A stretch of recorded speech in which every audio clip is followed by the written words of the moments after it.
Dear students, अस्सलाम वालेकुम। जो हमने सिलसिला स्टार्ट किया था लेक्चर्स का क्लास 10th के लिए, तो उसी सीक्वेंस के मुताबिक आज हम लेक्चर नंबर जो 4 है हमारा यूनिट नंबर 9 क्लास 10th का, यानी कि फर्स्ट चैप्टर जो यूनिट नंबर 9 है केमिकल इक्विलिब्रियम। इससे पहले हमने वीडियोस के अंदर जो dynamic equilibrium, graphical explanation, difference between forward and reverse section and macroscopic characteristic को डिस्कस किया था। आज उससे आगे further one of the important topic law of mass action.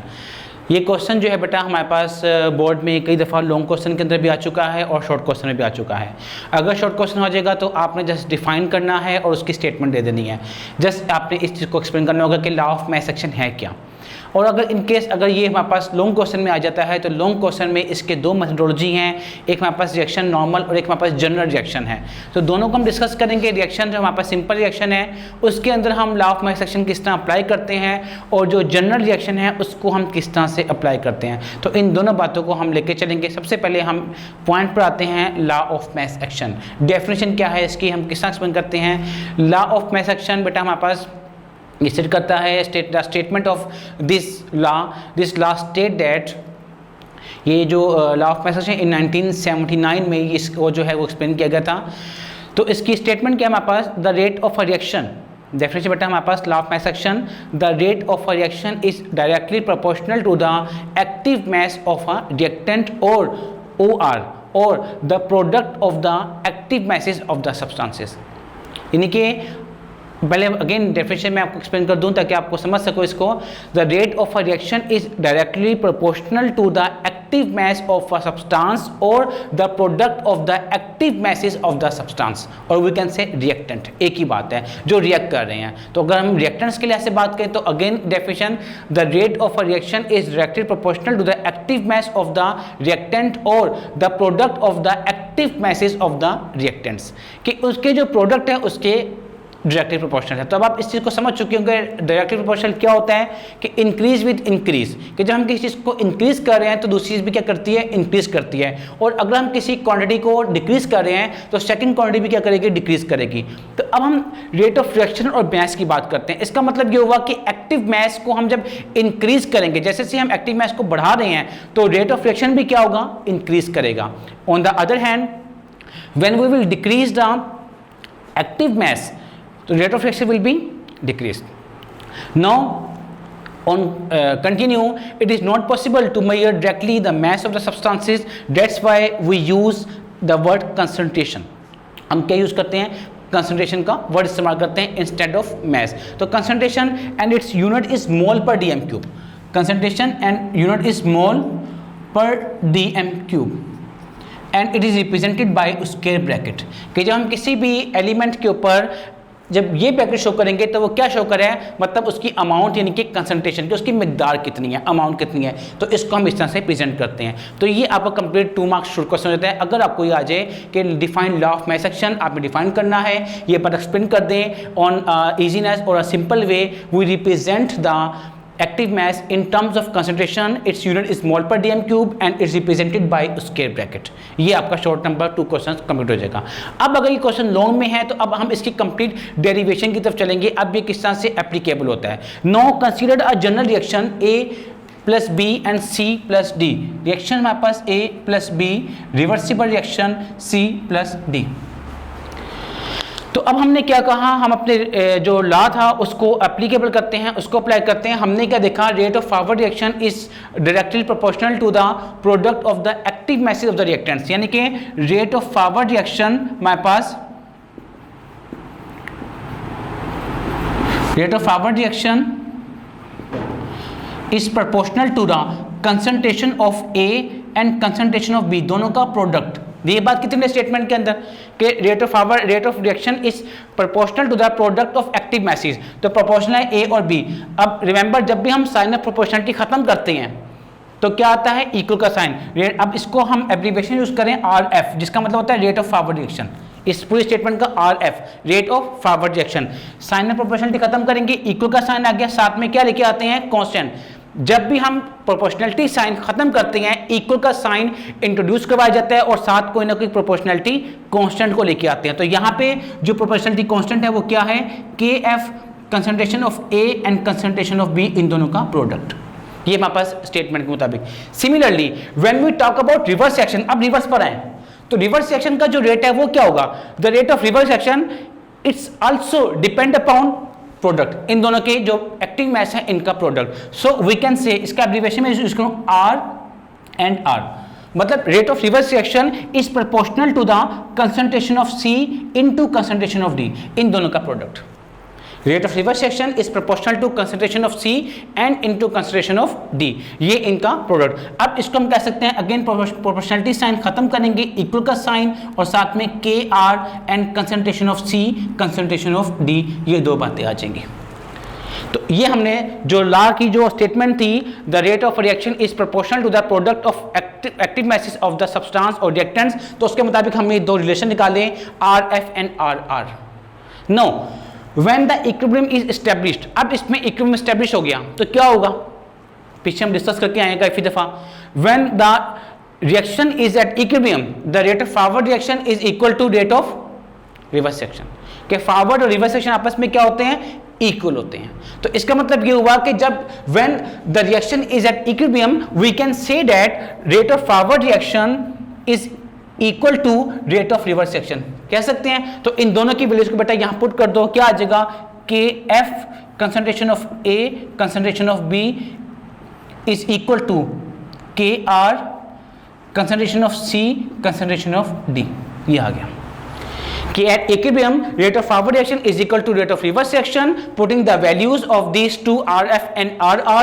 Now replace KF over KR is equal to concentration of C concentration of D over concentration of A and concentration of B, ये दो।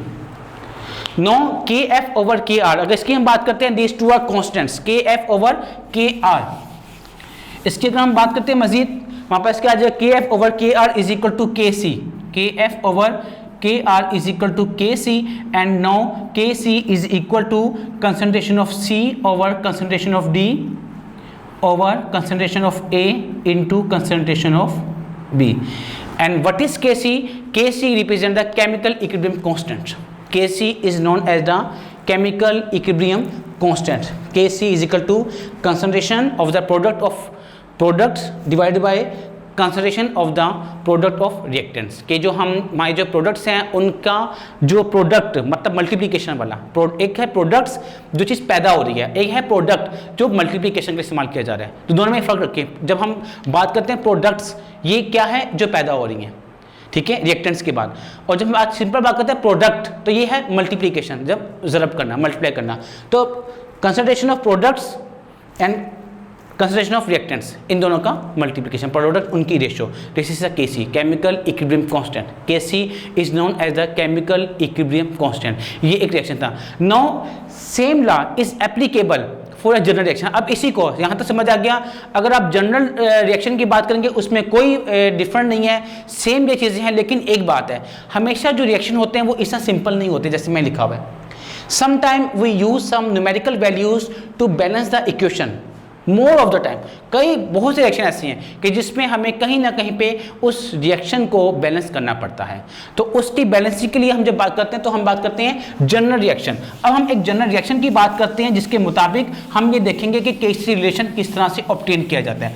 अब हम एक general reaction पे आ रहे हैं। यहाँ पे देखिए, अब हम जो लेटर्स यूज़ करने जा रहे हैं, एक ए, और चलिए इसको रिमूव करके दोबारा से लिख देते हैं ताकि कन्फ्यूजन ना हो। अब no reaction is for a general reaction Kc relation, or we can say law of mass action for a general reaction। यहाँ पर आप देखिए कि हमारे पास small a b c and d और capital A B C and D, पहले इन दोनों का डिफरेंस समझ लें।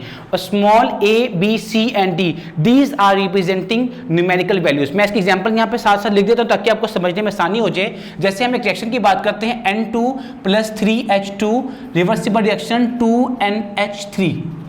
अब देखिए इसमें रिएक्शन करने के लिए हमारे पास नंबर 2 यूज़ हो रहा है और 3 यूज़ हो रहा है। नाइट्रोजन के साथ कोई नंबर नहीं है, मतलब वहाँ पे 1 होगा। ठीक है। तो अब इसको समझते हैं। अब ये जो स्मॉल a b c और d जो आप देख रहे हो बेटा, ये न्यूमेरिकल वैल्यूज हैं जिसको हमने इस्तेमाल किया किस लिए, for the balancing of equation, equation को बैलेंस करने के लिए। और जो कैपिटल a b c और d को आप देख रहे हो, ये किस लिए है, ये इसलिए है जो रिप्रेजेंट कर रहे हैं symbol of the elements, element के सिंबल को, वो हाइड्रोजन है, नाइट्रोजन है, ऑक्सीजन है, कार्बन, व्हाटएवर जो भी है। तो अभी हम जनरल बात कर रहे हैं a b c and d के लिहाज से। तो capital A, B, C and D representing the number of elements and reactants and products, and small a, B, C and D are representing numerical values to balance the equation। अब इसकी तरफ आते हैं कि अब यहाँ पे लॉ ऑफ मैथ सेक्शन कैसे काम करेगा, किस तरह से वो इस चीज़ को एक्सप्लेन करता है। तो हम ये बात करते हैं, अगेन मैं एब्रीविएशन यूज करूंगा, आप समझ जाइएगा। RF क्या चीज़ शो कर रहा है, rate of forward reaction.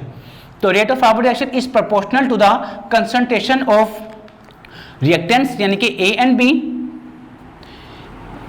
Power A and B and power B। तो अब क्या डिफरेंस नोट किया आपने कि जो हमने जो पहले रिएक्शन की बात की थी, सिंपल रिएक्शन की बात की थी, उस सिंपल रिएक्शन में एक्सपोनेंट्स पावर्स नहीं थी। अब क्या हो रहा है, अब ये हो रहा है बेटा हमारे पास कि जब rate of forward reaction is proportional to the product of the concentration of reactants A और B, लेकिन जो नंबर्स हमने इस्तेमाल किए थे उसको बैलेंस करने के लिए, वो नंबर्स क्या होंगे, वो नंबर्स उसकी पावर में आ जाएंगे। A, कैपिटल A रिएक्टेंट, उसके साथ नंबर A है, वो A की power small a। Reactant B, capital B, उसके साथ न्यूमेरिकल वैल्यू क्या है, स्मॉल b, वो उसकी पावर B की पावर B। ये चीज़ आप देख रहे हो, ठीक है। इसको हम सिंपल डिफाइन करते हैं। सिंपल एक्सप्लेनेशन, इक्वल का साइन, तो क्या आ जाएगा KF, प्रोपोर्शनैलिटी कांस्टेंट, ठीक है। A power A and B power B। Now similarly rate of reverse reaction क्या होगा, rate of reverse reaction RR is proportional to the concentration of C। अब देखिए कंसंट्रेशन ऑफ C की बात हो रही है, तो C के साथ नंबर क्या है, C, वो उसकी पावर में आ जाएगा। तो क्या कंसंट्रेशन C मल्टीप्लाई क्या करेंगे D, कंसंट्रेशन ऑफ D, अब पावर क्या होगी इसकी, कैपिटल स्मॉल d। तो ये rate of reverse reaction. Again proportionality sign को हम खत्म करेंगे, साथ में proportionality constant KR, concentration of C, small c, concentration of D and small d। ये नाउ नेक्स्ट हमने अभी पिछले टॉपिक में क्या देखा कि एट इक्विलिब्रियम, ये तो हमारे पास रिएक्शन फॉरवर्ड और रिएक्शन रिवर्स की बात हो गई।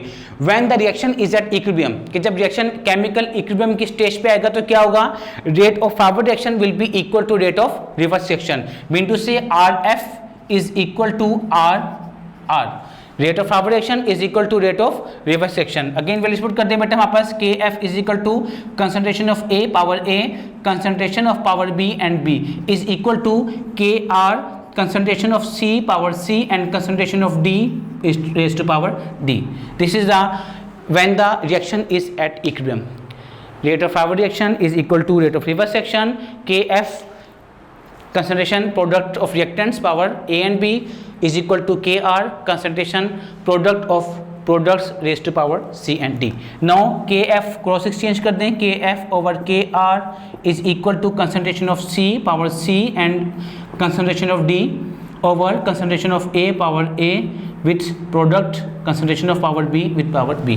Now अभी हम पढ़ कर डिस्कस कर चुके हैं KF over KR किसके इक्वल है, टॉपिक में डिस्कस किया KF over KR is equal to KC which is known as chemical equilibrium constant is equal to concentration of A power A and B power B over concentration of C products ऊपर आनी है, ठीक है। KF over KR is equal to KC, इसको remove कर देते हैं यहाँ से। तो KF over KR is equal to KC chemical equilibrium constants, concentration of C power C and concentration of D, इन दोनों का product ratio, concentration of A power A and D with power D. This is known as chemical equilibrium constant Kc. तो पहले जो हमने Kc value निकाली थी, Kc का जो फार्मूला ड्राइव किया था, that was for a simple reaction and now we have drive this relation for a general reaction, कि जिसमें हमें उन चीज़ों को भी डिस्कस करना पड़ा जो हमारे पास इक्वेशंस को बैलेंस करने के लिए एज ए न्यूमेरिकल वैल्यू इस्तेमाल की जाती हैं। तो Kc रिलेशन हमारे पास chemical equilibrium constant is equal to the concentration of products over concentration of reactants. तो अगर हम केमिकल इक्विलिब्रियम कांस्टेंट को अगर डिफाइन करना चाहें कि what is the chemical equilibrium constant, इसको डिफाइन करें तो इसी फार्मूले की मदद से हम कर सकते हैं। डेफिनेशन क्या बन जाएगी, केमिकल इक्विलिब्रियम कांस्टेंट, ये आपका शॉर्ट क्वेश्चन है 2 नंबर का, what is chemical equilibrium constant या डिफाइन Kc। दो बातें हैं, डिफाइन केमिकल इक्विलिब्रियम कांस्टेंट, या वो कह सकते हैं डिफाइन केसी। तो केसी का मतलब एक ही बात है, chemical equilibrium constant representing by KC, तो एक ही बात है, ठीक है, शॉर्ट क्वेश्चन है। तो कैसे डिफाइन करेंगे केमिकल इक्विलिब्रियम कांस्टेंट, डेफिनेशन बेटा इसी फॉर्मूले की मदद से देखिए कैसे हम डिफाइन करते हैं। Chemical equilibrium constant is the ratio, chemical equilibrium constant क्या है, ये एक रेशियो है किसके दरमियान, is the ratio of the concentration of the product of the products, के जो हमारे पास प्रोडक्ट है उनकी कंसंट्रेशन का product, concentration of the products to the product of the concentration of reactants raised to the power coefficients. Again अब define properly करो बेटा, केसी क्या है, केमिकल इक्विलिब्रियम कांस्टेंट क्या है, chemical equilibrium constant is defined as it is the ratio between the product of the products to the product of the reactants raised to the power coefficients, कि ये एक ratio है जो products हैं उनकी product उसकी रेशियो लेनी है किसके साथ, जो रिएक्टेंट्स हैं उसकी प्रोडक्ट के साथ, और उनमें जो कोफिशिएंट्स हैं वो पावर फॉर्म में आ जाएंगे। तो अगेन लास्ट टाइम डिफाइन करके इसको हम वाइंड अप करते हैं अपने लेक्चर को। The Kc chemical equilibrium constant chemical equilibrium constant Kc is defined as it is the ratio between the product of the product of the products to the product of the reactants raised to the power coefficient, कि ये products की और का जो product है और जो reactants का जो प्रोडक्ट है उन दोनों की रेशो है, जिसमें कोफिशिएंट्स को as a exponent as a power में इस्तेमाल किया जाता है।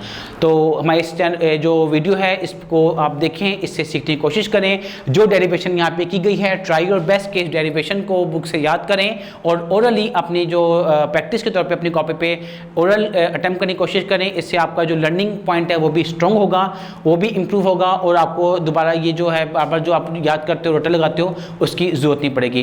कोशिश क्या करें, पॉइंट्स को समझा करें, रन क्या करें और ट्राई अटेम्प्ट कि उसको आप रिटन फॉर्म में लेकर आएँ, ताकि आपको दोबारा इसको याद करने में मुश्किल ना पेश आए। तो उम्मीद है इससे आप फ़ायदा उठाएंगे लेक्चर से, और अगर इसमें अभी भी कोई पॉइंट समझ नहीं आया तो हमें ज़रूर कमेंट करें, ताकि उस पॉइंट को हम मज़ीद वजाहत के साथ एक्सप्लेन कर सकें।